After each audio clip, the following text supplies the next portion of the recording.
გონიოს ციხეში მიმდინარე საერთაშორისო კონფერენციის მონაწილეებმა დღეს ბათუმის არქეოლოგიური მუზეუმი დაათვალიერეს. სხვადასხვა პერიოდში აღმოჩენილი სამკაულების, საყოფაცხოვრებო ნივთები და საბრძოლო იარაღი მუზეუმის განახლებულ დარბაზში იყო გამოფენილი. რაშტაბიტილებებით დატოვეს აჭარა უცხოელმა მეცნიერებმა, საირა ლომაძე კი ამბობთ.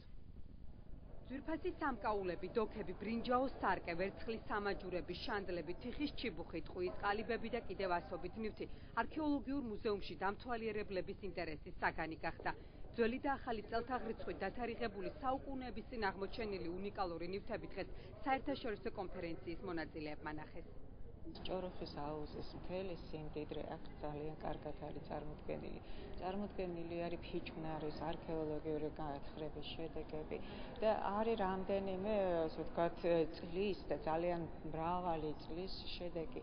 მე ადრეც ვარ ნამყოფი მუზეუმში, მაგრამ უნდა გითხრათ ბათუმის შესანიშნავ მუზეუმში ექსპოზიცია სრულიად განსაკუთრებულია. კონფერენციის მონაწილეებს მეგზურობას არქეოლოგიური მუზეუმის ხელმძღვანელი პირადად უწევდა. ამირან კახიძემ სტუმრებს თემატურად გადანაწილებული ყველა კუთხის ისტორია გააცნო. სამხრეთ-დასავლეთ საქართველოში ანტიკური პერიოდის ნაქალაქარში ნაპოვნი კერამიკული ნაკეთობები მუზეუმის ერთ-ერთი მთავარი სიმდიდრეა. ამფორებს შესანახი ჭურჭლის ფუნქცია ჰქონდა. მას ზეთის, ღვინის, დამარილებული თევზისა და მშრალი პროდუქტის ტრანსპორტირებისას იყენებდნენ. კონფერენციის მონაწილეებს გაუჩნდათ სურვილი იმისა, რომ ენახათ ის მოძრავი ძეგლები, რომელიც ამ მუზეუმშია არის დაცული და მე მგონი ყოველგვარ მოღწის გადააჭარბა, იმიტომ რომ ის არქეოლოგიური მასალა, რაც ბათუმის არქეოლოგიურ მუზეუმშია დაცული, უნიკალური გახლავთ არა მხოლოდ საქართველოსათვის, არამედ შავი ზღვისპირეთის ყველა ქვეყნისათვის. კონფერენციის მონაწილეებმა 2010 წელს საქართველოში არქეოლოგიური გათხრების დროს ნაპოვნი ნივთებიც დაათვალიერეს, რომელიც მუზეუმის ბიბლიოთეკაშია გამოფენილი. აქ ძირითადად ფიჭვნარის გათხრების დროს აღმოჩენილი მეთევზეების ინვენტარი, მათ შორის უნიკალური ანკეცი და ბრინჯაოს ტივტივებია წარმოდგენილი. იმისათვის, რომ სიახლეების შესახებ დამთვალიერებელი ინფორმირებული იყოს, წელს მუზეუმის ხელმძღვანელობა მიიღო გადაწყვეტილება ყოველწლიური კვლევის შედეგები ცალკე სტენდზე გამოიფინოს. უახლესად სასარგებლო აღმოჩნდა ჩვენი მუზეუმისათვის, რადგანაც დავამყარეთ კონტაქტები ისეთ ხალხთან, რომლებიც ითანამშრომლებენ, მათ შორის მაკადვალიშვილი უკვე თანამშრომლობს და სხვაებიც, ესე იგი, სუვენირების დამზადებაში, მოწოდებაში და რაც მთავარია, ეს სიმპოზიუმის მოხსენებები დაიბეჭდება. ერთად თავმოყრილი და ხანგრძლივი კვლევის შედეგად მოპოვებული უნიკალური მასალა, რომლითაც მსოფლიოს ნებისმიერი ქვეყანა იამაყებდა. ასე აფასებენ უცხოელი ვიზიტორები გამოფენას. ირანის, იტალიის, გერმანიის, პაკისტანისა და ყაზახეთის წარმომადგენლები, რომლებიც საერთაშორისო კონფერენციას ესწრებოდნენ, დღეს მუზეუმის ექსპონანტებით დაინტერესდნენ. Თქვენი ქვეყნის შესახებ ბევრი მსმენია და წამიკითხავს, მაგრამ ჩამოსვლა ამ დრომდე ვერ მოვახერხე.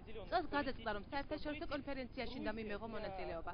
ამ სამი დღის განმავლობაში ბევრი საინტერესო ადგილის ნახვა მოვახერხე. განსაკუთრებით მინდა აღვნიშნო არქეოლოგიური მუზეუმი და ის სიმდიდრე, რომელიც აქ არის თავმოყრილი. მიხარია, რომ აქ ვარ და საუკუნის წინ ნაპოვნი უნიკალური ნივთების საკუთარი თვალით ნახე.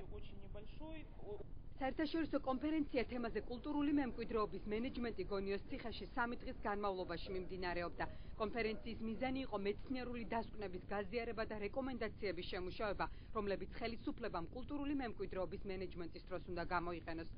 სამომავლოდ დაგეგმილია ყველა მოხსენების დაბეჭდვა ერთ-ერთ ინგლისურენოვან ჟურნალში.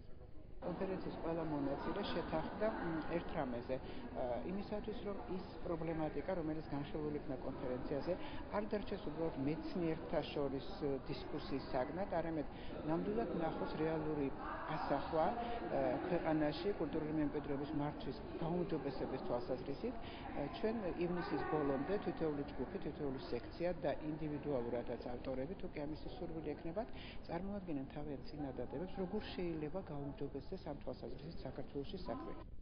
კონფერენციის ჩატარების ადგილად წელს გონიო სპეციალურად შეირჩა. ამ ფორმით ორგანიზატორებმა უცხოელ მეცნიერებს აჭარის რეგიონის გაცნობის საშუალება მისცეს.